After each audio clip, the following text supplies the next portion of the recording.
Новаторы Якутии, объединяйтесь! В эти дни в Якутске был дан старт новому форуму. Совершенно новый проект для республики носит неброское название «Форум новаторов». Он призван помочь реализовать свои идеи студентам и специалистам. А проводить его планируют ежегодно. Продолжит тему Вера Гаврилева. Любые идеи, инициативы должны передаваться и обсуждаться. Так считают организаторы ежегодного форума новаторства «Социум, бизнес, медиа». Проект совершенно новый, и с этого года они надеются, что он станет традиционным.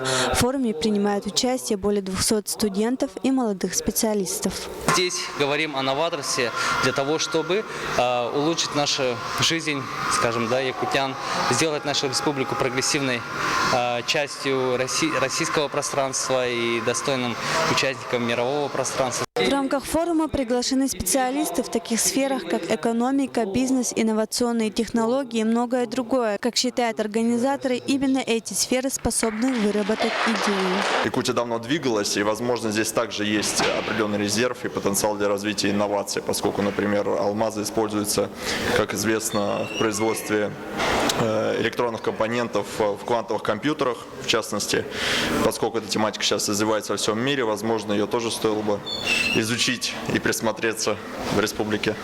Для того, чтобы помочь реализовать любые идеи на территории республики, на форуме организованы дискуссионные площадки, семинары, лекции, а также деловые игры. Ключевой темой станет перспективы новаторства в жизни якутян. Я пришел на секцию «Инновационный бизнес». Ну, в общем, так как по моей специальности в Якутии работу найти достаточно таки сложно, но, в общем, меня очень интересует вот такого рода бизнес инновационный, чтобы в будущем найти себе место работы.